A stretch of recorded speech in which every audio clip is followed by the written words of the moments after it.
For the past few weeks, we have been featuring topics that will help us manage our personal finances better. Biblical ang prinsipyong ito, Reza. Dahil tayo ay binibigyan ng mga practical na mga principles mula sa banal na kasulatan kung paano tayong maging dapat na matapat na katiwala sa lahat ng mga resources na ipinagkakaloob sa atin ng ating Panginoon. Actually, from your preaching po, Bishop, I remember that you classify these God-given resources into 4, no? Yung time, ability, skills, and wealth. And focusing on the wealth aspect, paano nga ba tayo nakapag-save up or makakapag-save up para sa ating future? And to talk about investment options, ay makakasama natin ang isang financial consultant who is also an advocate for financial literacy sa ating bansa. Stay tuned as we feature an interview with Karen Yulo in What's Brewing. And more on saving up for the future, ito naman ay practical approach, Bishop, dahil ang ating Espresso Self-hosts ay nagkaroon ng 1-week saving challenge. Ano nga ba ang kanilang experience dito at nakatulong nga ba ito sa buhay nila? Alamin po natin yan. At dahil naman nagkaroon tayo ng National Cancer Consciousness Week this January, we are featuring a 3-part episode of the special lecture on cancer awareness and prevention done by Dr. Joy Ateneo Hanobas, a general surgeon from Fairview General Hospital.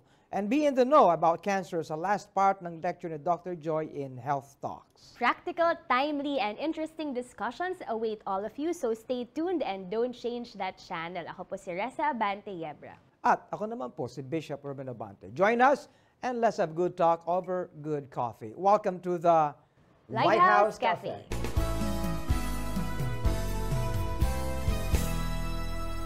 When we think of investments and investing, madalas mga Gen X o yung mga baby boomers ang iniisip natin na pwedeng gumawa nito. Yung mga mas nakatatanda, parang masakit yata itong pakinggan. Kasi sila ang mayroong pera, no? But what we don't realize is that millennials have the purchasing power that the market actually is looking for. At ayon po sa Forbes Online, millennials are stingy or kuripot when it comes to where they invest. Pero nakikita rin dito na ang millennials... Baka selective, hindi ano. Selective lang. Mapili din ang ano. Nakikita rin po na ang mga millennials ay ang may pinakamaraming returns on their investments.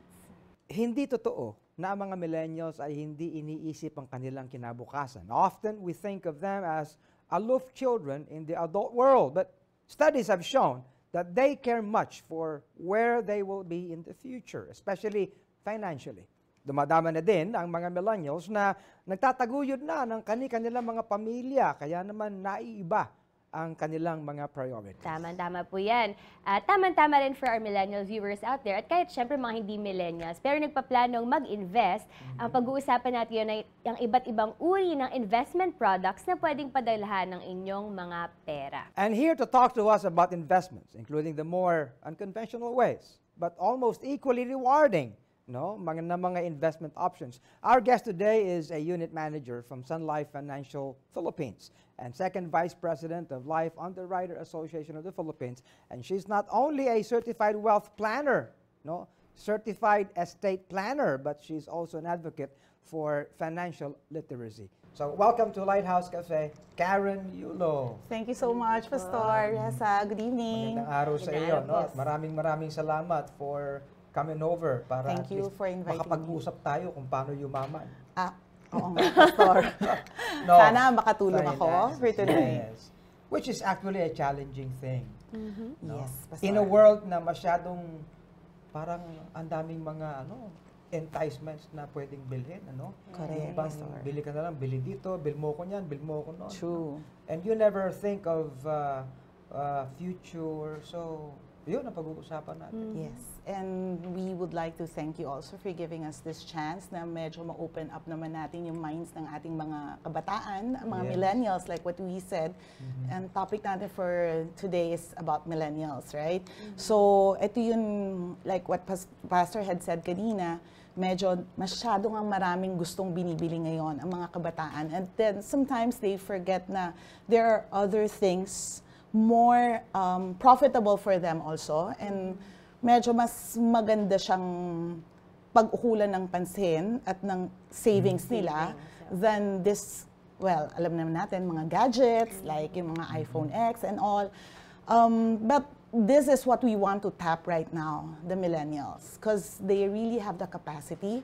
It's just that the awareness, kailangan lang medyo dagdagan pa natin. When you say millennials, you talk of which age? Age, mga 21 to 35, mga ganyang age siya.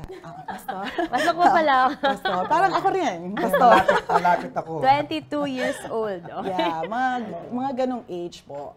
Basically, sabi nga sa statistics ngayon, 1/3 of the population here in the Philippines are millennials talaga. And it's sila yung nasa workforce. 1/3? Wow. Yes. Workforce, ano? Ito yung mga nag-work. Kaya medyo maganda talaga ang future ng economy ng Philippines right now. Medyo dun tayo papunta talaga. So we really need to... Pag sila'y na-discipline, pag sila'y Yes, nagkaroon Pastor, ng magandang yes. foresight, That's right. malaki ang kanilang magiging contribution sa ating Yes. society. Pero may potential po ba talaga to target millennials? Yes, there is. There is. Kailangan lang talaga natin pag medyo may konting patience din to educate them. Kasi medyo, alam mo, millennials ngayon, may pagka-hard-headed. Medyo, I mean, they parang yung stubborn. So let's talk about yung kanilang yung mga perception o ng mga qualities nila. So stubborn, principled ba sila? Gusto din nila, Pastor, instant gratification. Adventurous. Oh, yeah. Yan, oo nga. instant gratification. Gusto nila yan. Kaya even din sa mga companies, ang bilis ng turnover. Kasi Correct. gusto nila higher position agad, higher Gratification, pay. mahilig sa sarap ng buhay. Yun ba Medyo yun? gusto nila agad nararamdaman nila, Nararamdaman Pastor. Yun bang meron silang nafe-feel agad na ito yung kapalit ng kung ano man yun pinaghirapan ko ngayon, gusto ko meron agad ako makukuha. Parang I deserve this na. Yes. Ano, Kaso with investment po kasi, Pastor, yun yung tinatawag natin talagang delayed gratification. You start now with the feeling na, ay nako, So parang ayaw nila ng gestation period. medyo, Pastor. Yan ang ugali ng mga millennials. Gusto nila, agad-agad, nakikita nila. So, with investments, with savings, these things, it takes time. Kasi yan nga sa investment, time ang talagang important part in investing. You have to have a longer period of time for you to be able to really enjoy the yield. So, they tend to be selective sa kanilang mga decisions. Yes. Tapos gusto nila mabilis. Oo. Mabilis ang returns nila. Gusto nila malaki, mabilis. Yan. Ganyan ang ugali nila. Pero wala pa bang mga ganong like investment or ano na mabilis ka agad yung return? Hindi siya... Meron, droga. Or yung mga quick money, ganon ano, kaya nag-ano. Oo, hindi siya talaga. Kasi talaga oras. You have to have the time for you to really grow the money. Kumbaga, sabi nga natin, kumbaga, man works for the money. Next time around, let money work for you na. I'm amazed. And that is the time. I'm amazed how you can describe millennials, Karen. Talaga, para bang... Close to your heart. Oo, Pastor. Kasi I have how many millennials with me, di ba, sa bahay. Yung mga kiddos. Yes. So, yun. So, ngayon, yun ang Pero gusto taka muna, how did you Pastor. start sa ganitong field? Actually, it was, I think, God's leading din talaga. When I started with Sun Life 5 years ago, that was then when I nag-start na talaga, I felt that this is for Nainip me. ka din? Hindi, Pastor Nandun na yung desire. To be able to really share and financial literacy. That's, So, itong market talagang pinasok na to, talagang designed for millennials. not naman. Pero kasi, Pastor, yun mga medyo, mga baby boomers, mga Gen X na yan, syempre meron na tayong dyan, may limitations na, health-wise. Okay. Kasi, with what para we bang have. sila? Kasi older market na yan. Oo. eh. Tapos Yes. sila sa check-in counter. nandun na Pa-boarding gate na. pa-boarding Medyo, gate na sila. Yung Pastor. iba, nasa Yes. holding area Eh, na. time ang friend ng investment. Oo. Joke lang. So, medyo konti na lang yung oras nila to build it. So, kami, right now, we would really want to educate the millennials. And, di ba nga, yun yung future talaga eh. We have to see, kumbaga pang long-term tayo. Pero alam mo, I have a point there. Kapag you travel, you really see a lot of millennials na very active sa lifestyle na ganito. Yes, They go Pastor. around. Well, Actually, traveling po ay isa sa mga characteristic na nagde-define ng millennials. Yes. They love to travel, they love to love to experience. travel. May ano din yun, syempre yung funds din nila na-deplete. Yes. With So, the yun yung isa din naming kalaban. Kasi syempre, they want, aside from gadgets, they want travels, they want fun. Kumbaga, ngayon, di ba, makikita natin mga millennials din ngayon, talagang nakakotse na. And then they're into buying their own place to stay. They want immediate answers. Yes. Yes. Pero ang ganda po, no, na sabi po sa introduction, you're also an advocate for financial literacy, no? Kasi alam natin sa Philippines, hindi naman ganun kalaking percentage ng population natin ay financially literate talaga. True. Yes. So that's why we conduct financial planning programs. We tap companies who are open or who wants to invite us over, or we even go to them and then ask for schedules. This is for free. Kumbaga, and then just for all the employees to get to know that there are other vehicles for investments, yun mga ganyan po. Kasi may conception din, may mga misconception na pagdating sa insurance or sa investment, mahal. Oo nga. Okay. Malaki ang perang involved, which is not the case.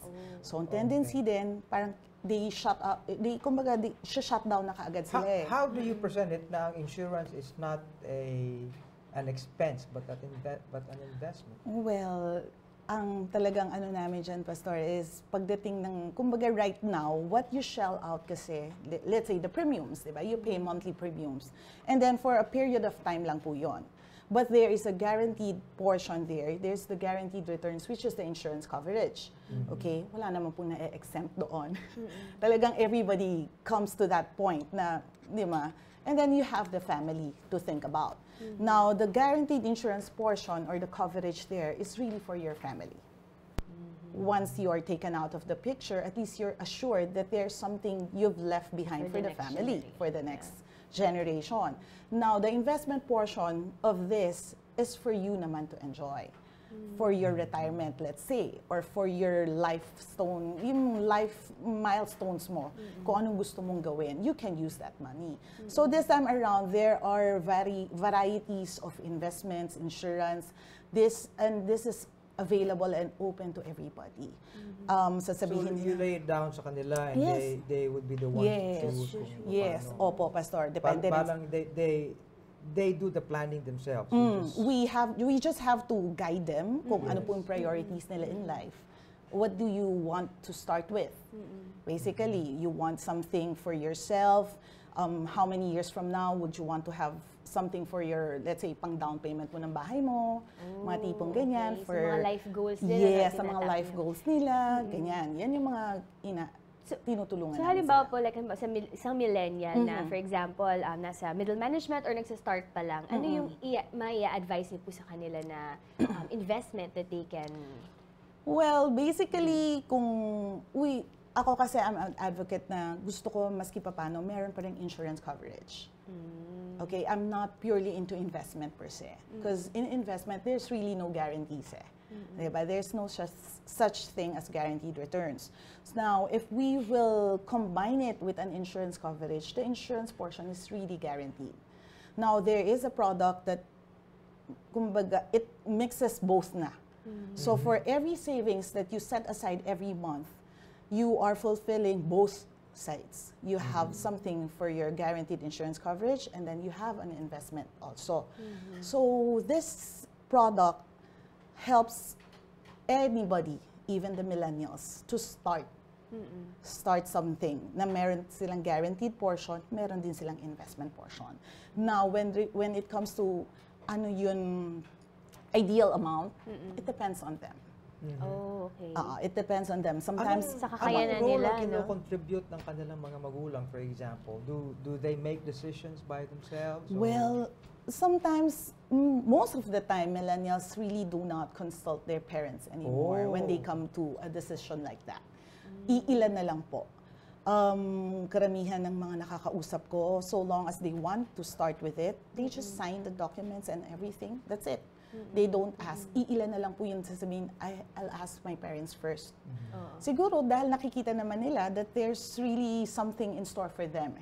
Hindi talaga siya waste of money or what. So parang for them, hindi siguro nila nakikita that their parents will, go against their decision when it comes to that. Meron ba yung certain level or position na mas kailangan go into that? Or, kumbaga, entry level, ganon, would you recommend na magkuha ulit agad ng insurance and ano? Well, for us, from the time that you start earning money, you better start saving and setting aside something na. One thing, it's while you're single, kasi marami rin pong millennials, I don't need insurance, I don't need investments, kumbaga, I just want to enjoy what I earn. Ang tendency po, pagdating ng, when they come to this point na they're gonna settle down na and all, and that's the time that they'll be starting, it's really hard na.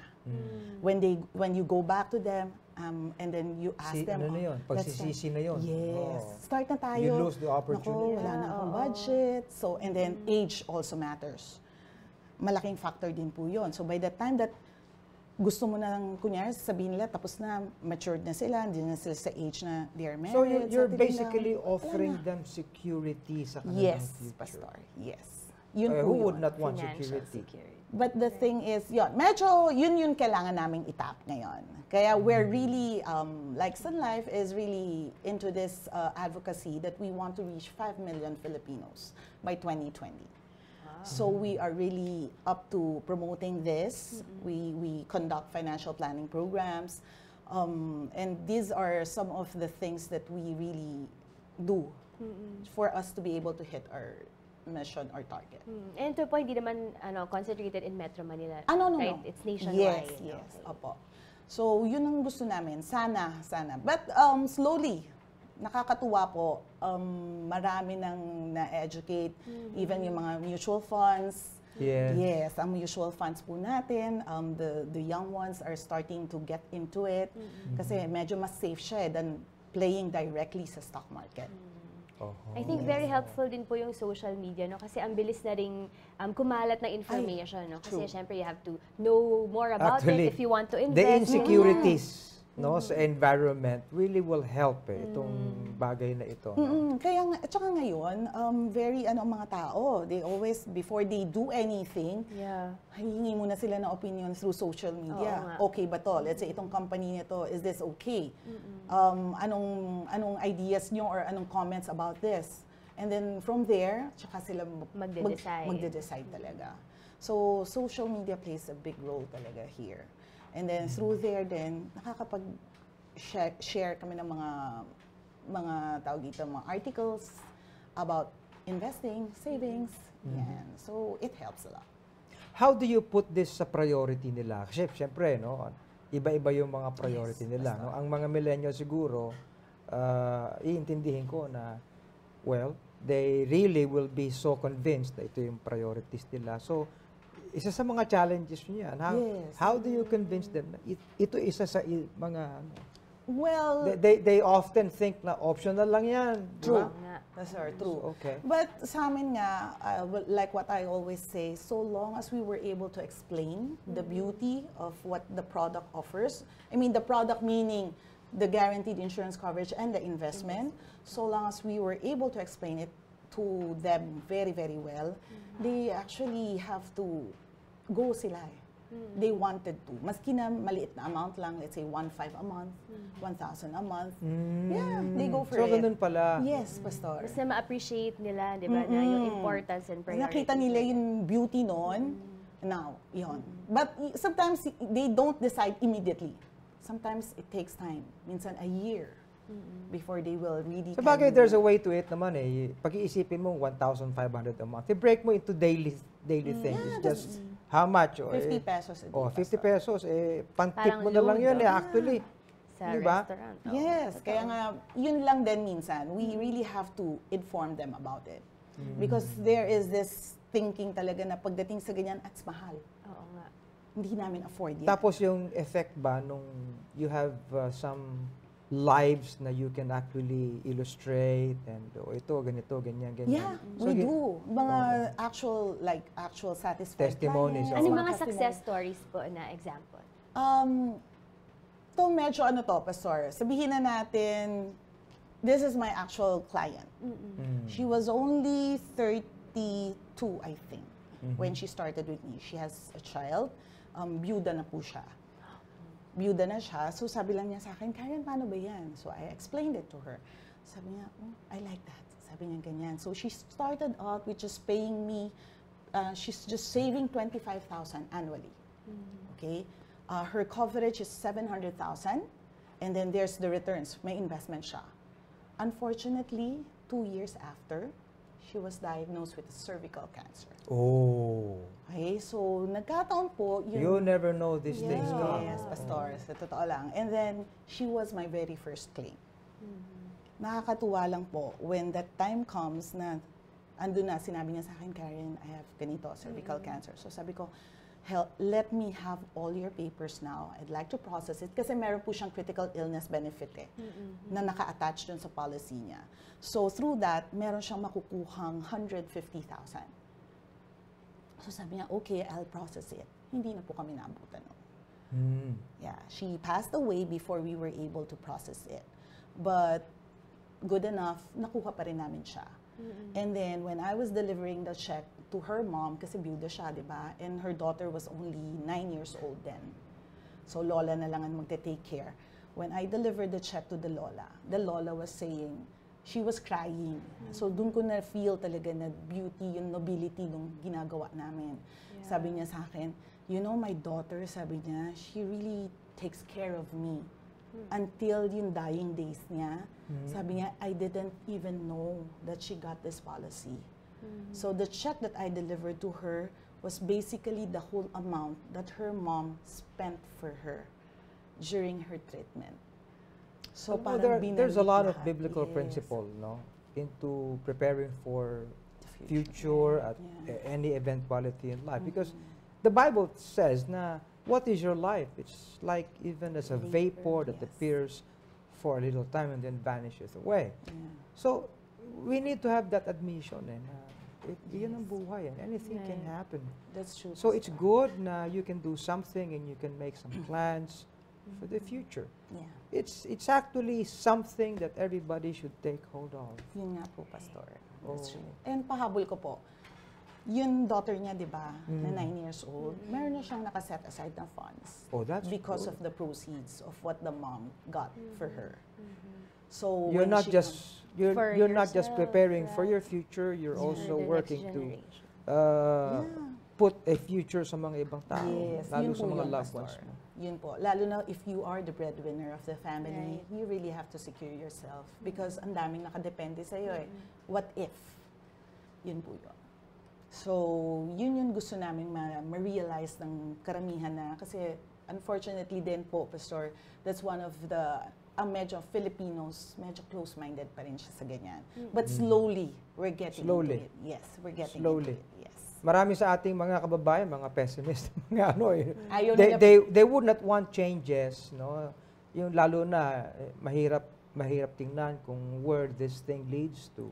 Parang kawalan ito, you know. But it is something to learn. Kaya education din talaga. Like for example, education. Syempre, nung araw people do not value education like they should really, no. Eventually, kapag ayun, na-realize mo na lang, hindi ako nag-aral, wala akong puntahan trabaho, apektado yung buhay ko, apektado yung buhay ng ibang tao. Pero sino sisisihin mo? Ikaw ang nagwaldas ng buhay mo. Wala kang ibang sisisihin, Pastor, no? Oh, yes. Kaya, yun. It's stewardship of your time, your wealth, your strength. Yes. I still remember what the wise man sa Bible says, no? Si Solomon, no? In fact, he is practically talking itong sa mga millennials, no? Remember now your Creator in the days of your youth. When the evil days come not, nor the years draw nigh, and time will come, you know, ano ba ito? Ba't dumating sa buhay ko ito na wala ako? But you did not prepare. Right. Yeah. But that's good. Magandang feel pala yan, Karen. Yes, Pastor. Well. Pero kaya, maganda talaga that our millennials right now really focus on this because yung economy ng country natin depends on them.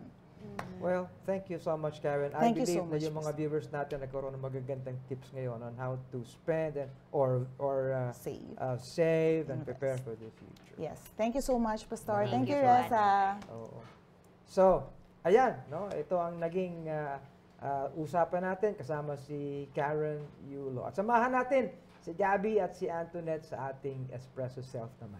Mga usaping in, mga paksang trending, mga talakayang may kabuluhan, lifestyle at kulturang sariling atin. Buhay Pinoy, pag-usapan natin dito sa Espresso Self!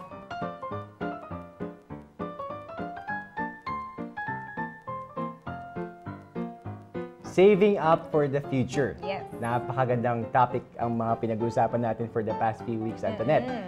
Actually, ako mismo may marami nang natutunan sa ating mga guests. Actually, ako rin, specifically yung nung nag-discuss tayo about stocks and also about kay Doc Mel, yun nga yung starting at a very young age. So talagang kumbaga may sense of urgency ang saving up. Tama yan, Antoinette. Napakaganda ng mga previous episodes natin.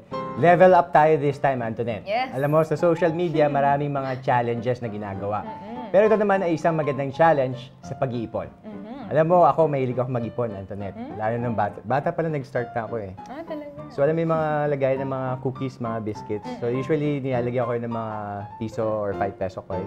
Tapos, piling-pili lang lahat ng mga pinakamakikintab, lahat ng mga pinaka-perfect yung shape. Yun lang talaga nilalagay ko doon. Tapos, every week ko babantayan. Tapos, nag-level up ako ng mga grades 4 5 yata. Nag-shift ako sa paper bills. Sa pencil case ko nilalagay. Tapos, usually mga 20 pesos, 50 pesos. Tapos, every week pinaplansya ko pa siya. Pa-maintain yung pagkalutong niya. Kaiba yung mga saving up. Oo. Tapos, nakatago lang siya sa isang place na ako lang talaga may alam. So, wala talaga nakakalam. Yun, medyo masaya yung childhood ko na just looking back. Ganda pala. Ikaw, kumusta? Anong mga style mo dati? Hindi, kasi diba sa church, we have a special offering. So, naalala ko, as early as I can remember, binibigyan na talaga ako ng parents ko ng, kunyari, 20 or 50 pesos. Tapos, yun yung either yung offering ko or itatabi ko para nga dun sa pagdating ng mismong day, kunyari, sacrificial or first fruits offering, i-offer ko siya, kumbaga meron akong mabibigay.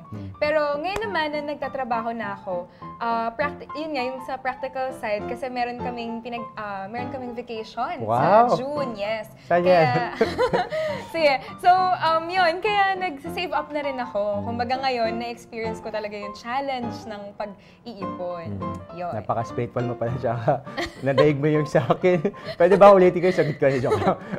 Anyway, Antoinette, meron tayong ginawa for the past week. Medyo kakaiba siya, pero medyo uso siya ngayon. So maybe you can explain that to our viewers. And exciting, yun nga. So, ang ginawa natin for this week, the 5-day challenge, yung 50 peso yung sa akin, tapos 100 peso yung kay Gabby. Double standards.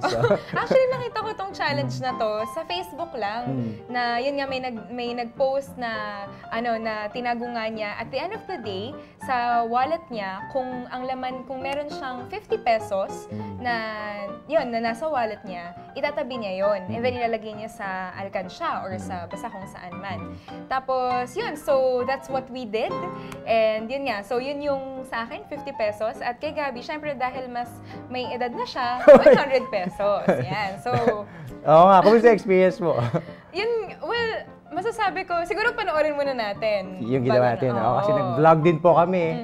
First time experience ko din po yun. Kasi every week yan po ginagawa yun. Okay. So panoorin niyo po to, yung story namin for the past week. Hello, it's day 1 or night 1 of my 100 peso save up challenge. And kakatapos na po namin ng recording, taping for Lighthouse Cafe.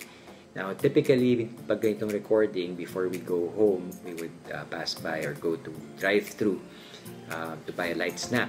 But since there's a challenge, I decided to just settle for what's available sa bahay. So for tonight, I'm making my own sandwich with some milk.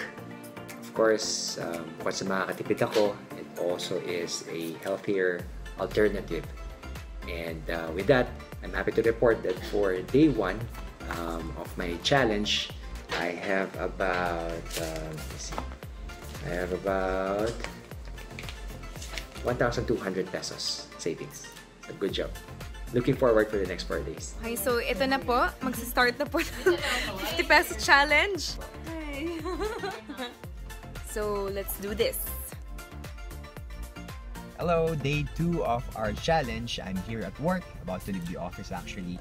I can say na very challenging talaga yung challenge because lahat ng mga 100 peso bill na makita ko ay parang gold coin sa aking paningin. or parang rare Pokemon na gusto ko yung collect. And for today, I'm happy to report that I have about 800 pesos. See you tomorrow. So we're here at, Buffalo Wings. Yan. So magbabayad kami ngayon ng 152 per person. So babayaran ko kay Jethro. Ayan. 150 na lang. Yes. Suklihan kita ng 350 pesos. So 350. So ang 50 ay kailangan mapunta sa savings. Wait lang, Maya. Hello guys, it's day 3 of the challenge and today is game day. Ipaglaro ako ng basketball with my office mates. Normally, I would buy mga sports drink. But since my challenge, I'm settling for what? Tubig lang po, libre na. Sustansya rin naman, pure, and also delicious. So makakatipid pa ako ng extra 100 peso. Day 3 of 50 peso challenge. So ngayon, binibigyan ako ng per DM ni Ate Che. Puro 50. Kailangan itong mailagay sa savings. Yes, puro 50. 200 worth. Okay, thank you Ate Che. Alright, so it's bonus day today. It's payday. And to spice things up, I'm gonna withdraw. Kung ano man yung 100 peso din na makuha ko is back sa savings. Exciting. Alright, so good news. May nakuha akong around 1,000 pesos. So masama ko pa ito sa savings ko. So, nagpagupit ako kanina and it costs about 88 pesos. So, nagbayad ako ng 500. Tapos ang sinukli sa akin ay 200 worth na 50 pesos. Okay, so we're down to our last day of the 50 peso challenge. And ngayon, nandito tayo sa ating kwarto. So, gusto ko lang din ipakita at i-share kung ano ang itsura nung ginamit ko na lagayan or ng alkansya. So, hindi na ako bumili ng mga alkansya na nabibili mo sa mall. So, ito na lang. And ano to? Ito ay dating lagayan ng alcohol. At ginamit ko to dahil gusto kong mag-recycle or upcycle ng mga plastic. At kasi maliit lang yung opening niya. So, mahirapan kang kunin yung mga nailagay mo na 50 pesos. Kasi, isa sa na-realize ko, ang laking bagay pala talaga or ang laki talaga pala ng amount na 50 pesos. So, yan. And also, yun nga, ngayon, nakikita natin medyo puno na siya. Ayan. As you can see, siksik na siya. And hindi ko na pala na-shoot yung ibang mga araw kung kailan ako nakapag-ipon ng 50 pesos. Pero definitely, siya, masaya siya. Medyo, iba din na yung very insightful siya. And I hope na maging sustainable nga ito yung practice of saving up. So, ayan. And, yay! Hello, day 5 of our challenge, and normally on a nice evening like this, we would go out, eat out, or something. But since there's a challenge, we're just gonna stay at home at gagawa kami ng crafts time, a special gift for a special person with my best friend, Zeffy. Hello, my name is Steph, and we're gonna make Toblerone craft for Valentine's Day.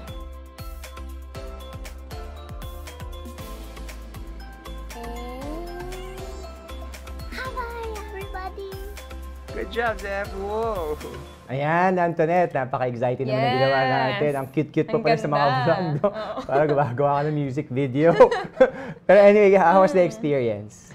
Ako, siguro, Nahirapan ka ba? Challenging siya. Kasi, kumbaga, you have to be intentional sa yun nga, ikaw ba naman, suklian ka ng 300 peso worth of 50 pesos, diba? Tapos, alam mo, lahat ng yon dapat maging, kumbaga, maging firm ka dun sa ginagawa mong pag-iipon. So, kahit 300 worth yan, kailangan mo siyang itabi. So, yun yung personal experience ko. So, yun, kaya siya challenging. Pero, natutunan ko dun na, naman, hindi ko naman to itatabi at for nothing. Kumbaga, sa akin din to. So, kumbaga, long term na lang yung tinignan ko, yung finocus ko.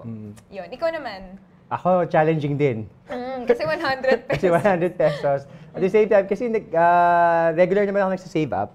Tapos, biglang nagkaroon ng challenge na ito. Parang dumagdag pa siya doon sa kailangan kong ipunin, di ba? Okay.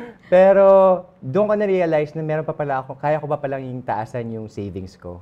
Kaya ko palang taasan yung tinatabi ko.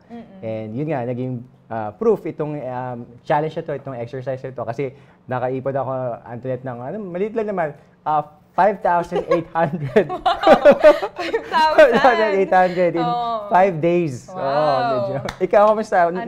No challenge naman. Wala mong competition dito. Pero magkano iniipon mo? Ako kasi 50 pesos. Wow! Lang, diba? So, nakaipon ako ng 2,200. 2,200? Oo, na puro 50 pesos yun. Wow. Pero okay na din kasi naisip ko, oo nga naman, no, yung iba, tulad ni Gabby, 100 pesos yung tinatabi. So, ako parang medyo maliit na bagay. So, did you give up anything? I did. Oh. I did a lot. Pero, isa na dyan yung, for example, usually kasi pag nagba-basketball ako, bibili ako ng sports drink. Kasi it replenishes better than plain water. Okay. Pero nagtubig lang ako galing sa office namin. And yun, same performance pa rin naman. Wala naman nawala sa akin. Yun nga, nakatipid pa ako. Ikaw, anything na specifically na usually binibili mo or nag-indulge ka, pero isinantabi mo muna because of this challenge? Oh, actually, ako kasi sa office namin, yung lunch namin hindi naman siya provided for. So kami talaga, kunyari, actually may per dime kami or per DM kami every day. So yung itong week na to, habang nag-save ako, talagang naghanap ako ng karinderya. Wow! Kasi yun naman, kunyari, 100 pesos yung per dime. So magkano doon hanggang sa magkano or hanggang saan ang aabutin ng 100 ko para doon sa 50 peso challenge. Cute naman, no? Dala-dala naman challenges mo. Yes, hindi. At saka, mas actually home-cooked meals are, yun nga, more healthy. Siyempre, dapat safe din yung pinanggagalingan. Pero, yun nga, mas siya, kumbaga for me, okay din siya. It was, hindi lang siya challenge, kundi beneficial pa din siya for me sa health ko. Yun. Speaking of health, Antoinette, kasi na-mention mo, tsaka hindi ako competitive, di ba? Nung isang araw kasi, after ng taping natin sa great show natin na Lighthouse Cafe, typically kasi kapag gabi na, gutom ka, di ba? So, usually nagda-drive-thru muna kami. This time, sa bahay na ako kumuha ng makakain. So, yung mga mas healthy options sa mga wheat bread, yung mga hindi muna mag-fast food. So, at nakatulong pa pala yung exercise for my physical, nutritional benefit. Right. Diba? Coming from a nutritionist na tulad mo. Pero aside from the material, meron ka bang mga kumbaga intangible, mga hindi malilimutan na aral while doing this challenge kahit 5 days lang siya? Ang ganda naman ng question mo, Antoinette. You put me on the spot, ha? Pero, meron! Okay. Kasi ito nakakalimutan ng mga parents natin, especially for young families like katulad ko. Pag sinabi nating bonding with our son, usually pupunta ka sa restaurant, o kaya pupunta kayo sa mga arcade, o kaya pupunta kayo sa mga play area. This time, sinimplehan ko na lang, sa bahay lang kami ni Zeph. Tapos naglaro lang kami, nag-devotion kami. Wow! Tapos, di ba? Mas maganda pa yun, di ba? Mas nakatipid. Tapos, may bigger benefit siya, especially doon sa bata. Yes. Ikaw? Ako naman, siguro na-realize ko, I think almost the same sa na-realize mo na kaya ko palang mag-ipon. And na-realize ko na hindi siya, although sinasabi ko nga kanina, challenge siya. Pero looking back, parang, maliit na bagay lang pala siya. Kumbaga, if I want to, mas kaya ko palang mas lakihan pa. And hindi lang para sa sarili ko, kundi even sa offering, sa church, ganyan. Kumbaga, pinagpapala ako ng Panginoon so that yun nga, I can give more kasi yun naman din yung tinuturo sa Bible. So na-realize ko na na yun nga, liit na bagay lang pala siya. So yun. Maliit na bagay natin. Pero napakaganda yung sinabi mo kanina about stewardship. Kasi the Bible tells us that he that is faithful in little should also be faithful in much, di ba? Yes. So, yun yung napapakita rito na actually meron ka pang extra eh. So, mas magandang pag-ingatan mo talaga ito. So, yun naman yung nakuha ko from this challenge, from this exercise. Looking back, Antoinette, ano na lang yung siguro yung mga lessons or siguro mga reminders, realization mo from this whole challenge na pwede mong baunin? Ako, siguro, I can say tips para sa mga manonood natin na yun nga, dun sa mga previous na episodes pa lang natin, no, sinasabi na you have to, if you want to really, kumbaga, save up, you can start as early as now. And yun nga, through the episodes and through this challenge, na-realize ko na hindi naman pala kailangan na malaki. Kailangan lang nagsisimula ka. Kailangan lang meron kang first step or may pagsimulan ka. And then, I think the rest, yun nga, syempre, yun na yung first step, and then yung determination mo, kumbaga yung focus mo on what you're doing, ano rin siya naho-hone din siya. So, actually, ano rin siya, kumbaga character building din siya. Kasi, di ba, 50 peso challenge lang siya, di ba? Pero kumbaga natetest din sa'yo, okay, paano kung 600 peso worth na yung 50 pesos na yan? Itatabi mo pa ba? Are you gonna be true to yourself, to your words? I don't know. Ganyan. Di ba? So, kumbaga, it's holistic. Totoo yun, holistic. And, again, tayo ay, itong resources natin, yung wealth, yun nga, ay resources na pinagkatiwala lang ng Panginoon. So, hindi naman sa atin to begin with. So, we have to really be responsible and accountable and faithful sa mga ito. Yeah. Speaking of yung kanina yung naalala ko yung mga tips na binigay sa atin, yung about starting early. Na-mention mo yung kanina, Antoinette, actually the best time to start is today. Now. Yes. Start today because time is your best ally. Isa yan sa mga napulot natin from one of our episodes. Tapos, sinabi mo rin kanina yung having that first step, but also that consistency. Right. Kasi baka naman nag-first step ka lang, tapos di mo naman tinuloy-tuloy, sayang din. Pangatlo, I think, is that point on, nag-iipon ka nga, pero ano ba yung goal mo or saan mo nilalagay? Kasi baka naman nakapag-ipon ka ng 2,200 pesos in 5 days. Or 5,000. 5,800, wow. Pero after that week, pinambili mo rin pala, nag-buffet ka, nag-shopping ka, baliwala rin, di ba? So think about where you put your money, what your goals are, and have a better financial life, a better preparedness, Antoinette. Amen. We talked about financial preparedness, but there's the most important preparedness, as the Bible tells us, which is spiritual preparedness. And this is from the saving grace of our Lord. For more on this, let's listen to Bishop Ruben in Hebrews.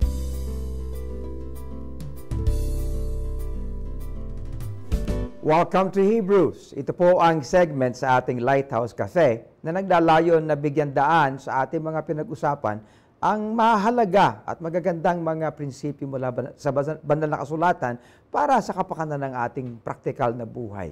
At hindi lang po sa atin, kundi sa ating lipunan po rin naman.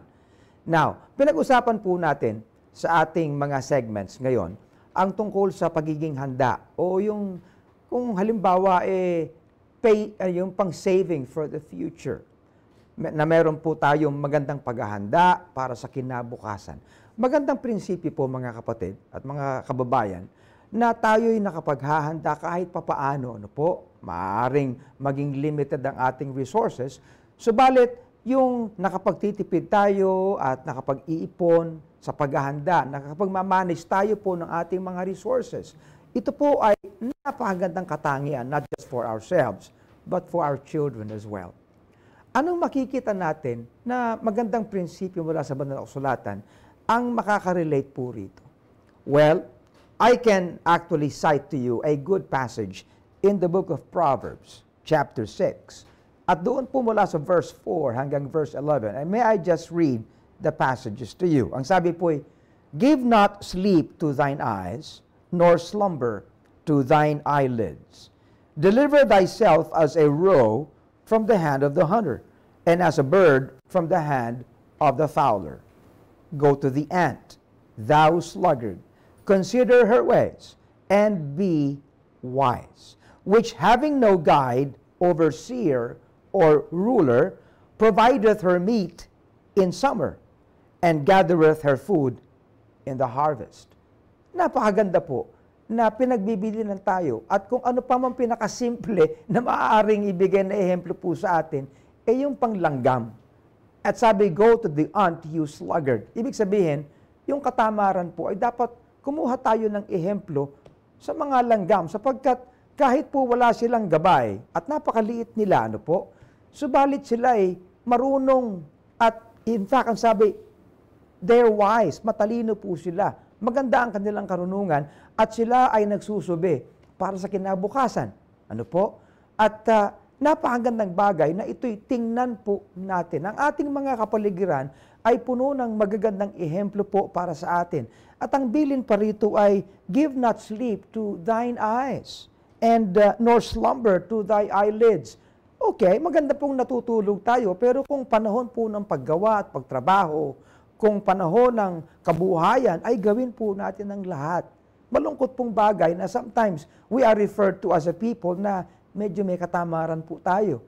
Subalit, kapag alam po natin ang mga prinsipyong ito, makagaganda sa ating buhay at sa ating mga anak din po naman.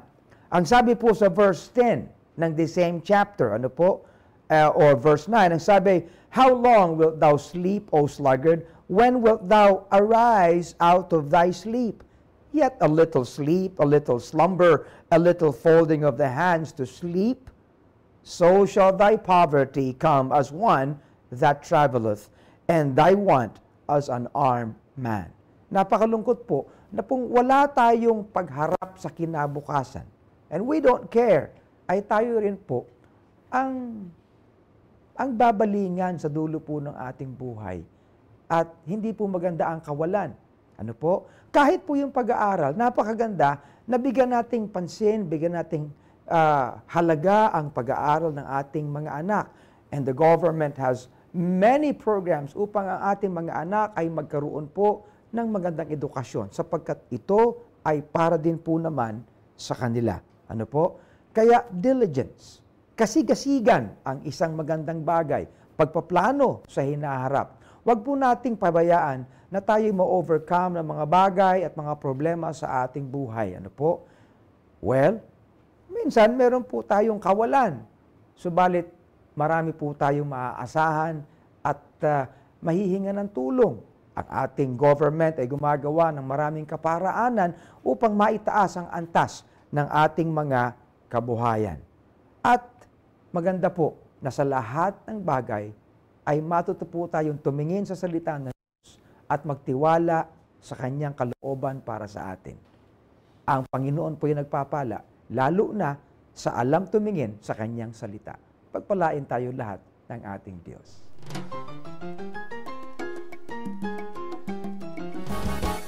For the past few weeks ay feature po natin ang special talk on cancer awareness ni Dr. Joy Ateneo Hanova sa ating Health Talks. And this talk coincides with the National Cancer Consciousness Week that our country recently had this January. Yeah, inaabangan ko yan kasi actually, hindi lamang breast cancer ang kanyang diniscuss, pero pati na rin ang cervical cancer. Na-mention siya ng ilang tips na para maiwasan ito, like having regular annual pap smear and HPV vaccination. Yes, and very practical naman kasi ang approach ni Dr. Joy sa topic na ito. Kahit may stigma at may takot sa topic ng pagkakaroon ng cancer, ay ipanaliwanag niya ito in such a way na madaling maintindihan ng viewers at hindi maunahan ng takot. Totoo yan, LG. Ako mismo talagang nakinig sa kanyang talk na ito. Kaya't panoorin natin ang third and last part of the lecture of Dr. Joy Ateneo Hanova. Panoorin po natin ito. So, treatment of breast cancer. The mainstay is still surgery. Early breast cancer is curable by surgery. We call it modified radical mastectomy. We preserve the pectoralis major muscle, no? So walang masyadong deformity. We also preserve the pectoralis minor muscle. So breast conservation surgery. In this surgery, you retain the nipple, but you take out the suspicious nodule with axillary node dissection, followed later by super voltage or high voltage radiotherapy. Tatlo lang yata sa buong Pilipino ang meron niyang super voltage radiotherapy. Kaya hindi yan usually common, yung conservation surgery. Sa mga private hospitals lang yan usually nagagawa. For breast reconstruction, you can ask the help of a plastic and reconstructive surgeon, yung kilala natin na plastic surgeon.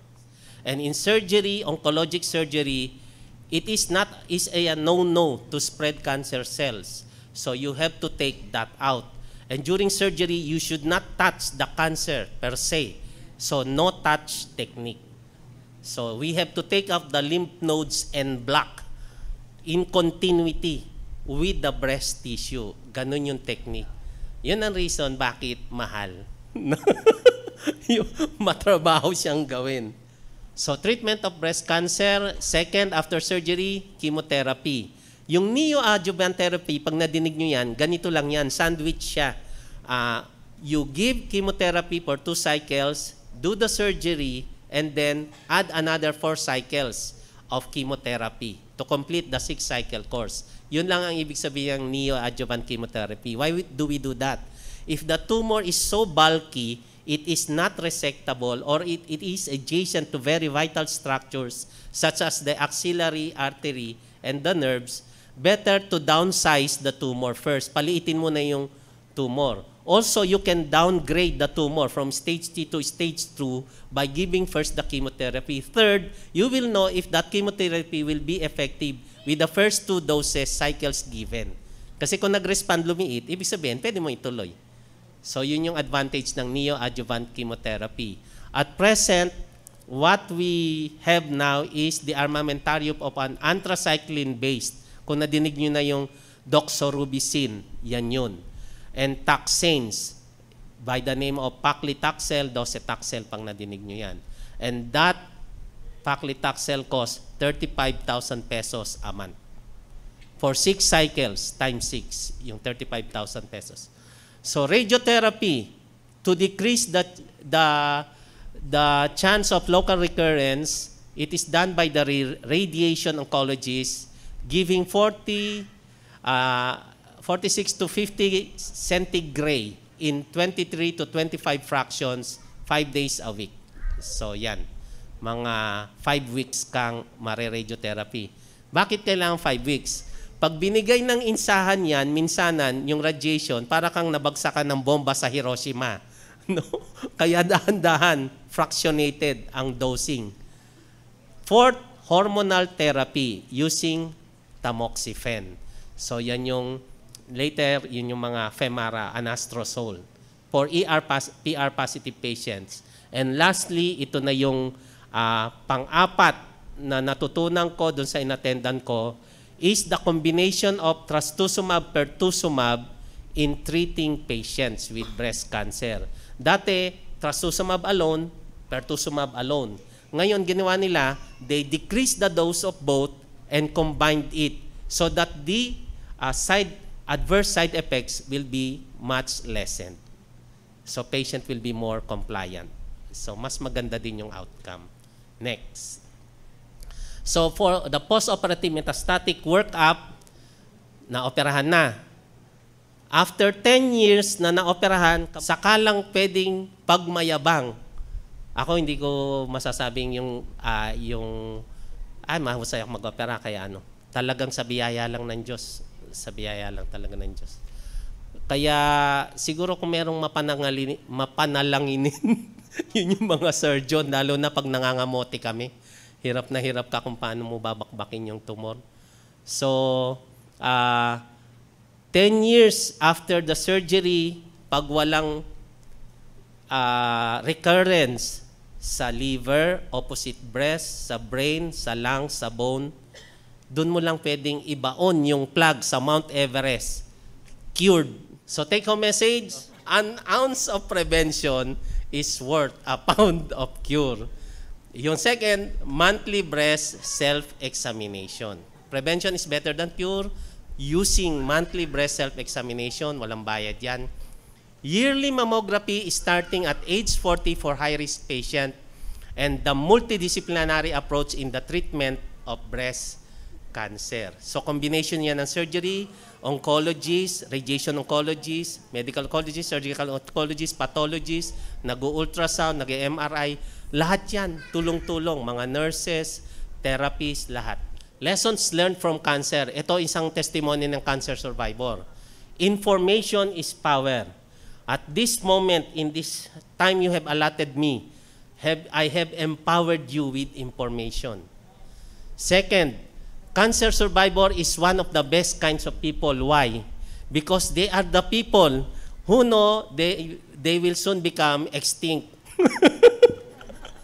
So they live their life to the fullest each day. Talagang they make the most of the 24-hour gift God has entrusted to them. They live each day as if it were their last. They are the best kinds of people. Amen? And they know that it is love and service to your fellow man is what counts before God. And that is how they spend their remaining precious time on earth. They are the best kinds of people. Prayer works. It's the first option, not the last resort. Faith in God matters. I cannot overemphasize that. And cancer advocates are more than crusaders. With that, I end my talk. God bless. Ayan, sana po ay marami po ulit kayong natutunan dito sa ating episode at na-take note nyo po ang mga tips po na bigay ni Dr. Joy Hanobas. At magsama-sama po tayong muli sa susunod na linggo dito lang sa Health Talks!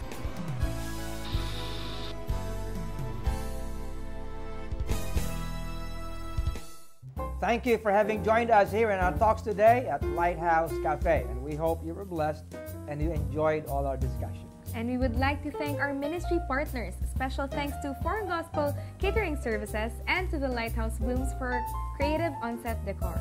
Thank you also to Miami Cakes and for Miss Rexy Custorio for our cupcakes on-set and our special tokens. Maraming salamat din po sa Desire Fashion Boutique for the host apparel. At para naman sa mga on-the-go na palaging naka-mobile, you can easily catch our latest episodes through our YouTube channels.